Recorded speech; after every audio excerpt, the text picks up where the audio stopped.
Hari pengundian bagi memilih 27 ahli jawatan kuasa pimpinan Nasional Parti Amanah Negara Amanah diadakan hari ini dan esok serentak dengan Konvensyen Nasional Amanah 2023. Untuk itu, bagi mendapatkan perkembangannya, kita bersama wartawan Nurul Nadia Muhammad Kamaruzaman di sana. Silakan Nadia. Ya, Syaira, hari pengundian bagi memilih 27 ahli jawatan kuasa pimpinan Nasional Parti Amanah Negara Amanah diadakan hari ini dan esok serentak dengan Konvensyen Nasional Amanah 2023 di Hotel Wyndham Klang, Selangor. Dan acara bermula sekitar jam 8.30 pagi tadi dengan dimulakan bacaan Al-Quran sebagai tafakur kepada pemergian Allahyarham Datuk Seri Salahuddin Ayub yang juga Timbalan Presiden Amanah pada 23 Julai lalu. Dan kemudian pidato Presiden Amanah iaitu Datuk Seri Mohammad Sabu pada pukul 10 pagi tadi disusuli dengan perasmian Konvensyen Nasional Amanah 2023. Turut hadir Setiausaha Agung DAP Anthony Loke Siofo, Naib Presiden Parti Keadilan Rakyat Keadilan Datuk Seri Amiruddin Syahri, Setiausaha Agung Barisan Nasional BN Datuk Seri Dr. Zamri Abdul Kadir.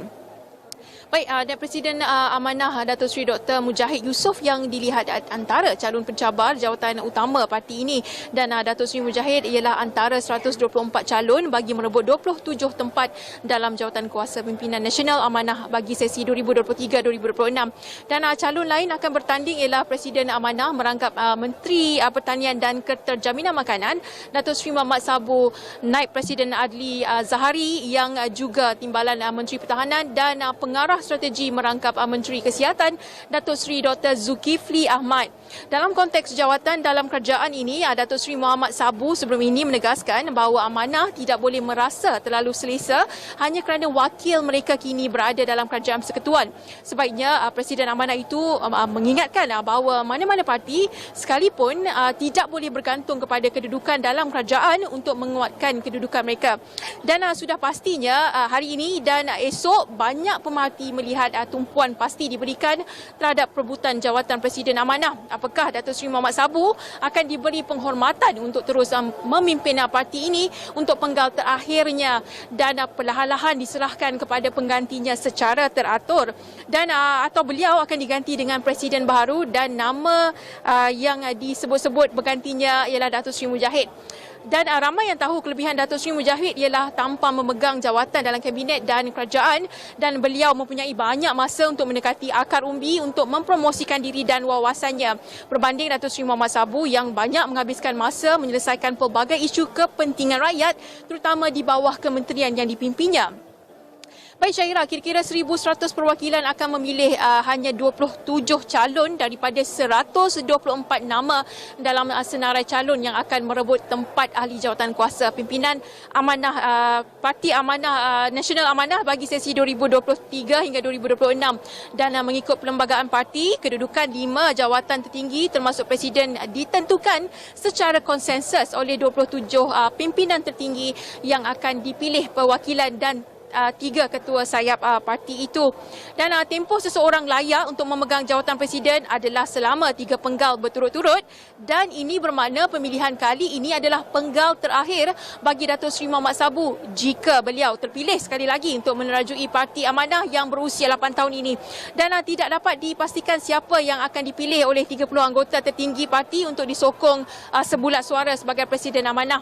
Dan ada juga suara yang mengatakan Datuk Seri Mujahid akan dipilih sebagai dipilih sebab banyak pemimpin yang bakal terpilih dalam senarai 27 pimpinan tertinggi parti itu yang akan condong memihak kepada bekas menteri di Jabatan Perdana Menteri itu yang selama 22 bulan lalu.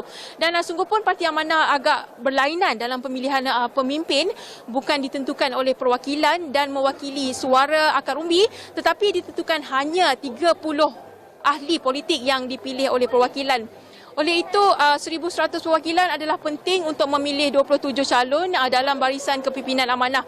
Dan selepas itu, tanggungjawab 27 orang terpilih ini bersama 3 ketua sayap parti untuk memastikan pemilihan presiden dan jawatan lain diberikan kepada individu yang benar-benar layak. Ketika ini, amanah mempunyai 1,900 cawangan dengan lebih 200,000 ahli di seluruh negara.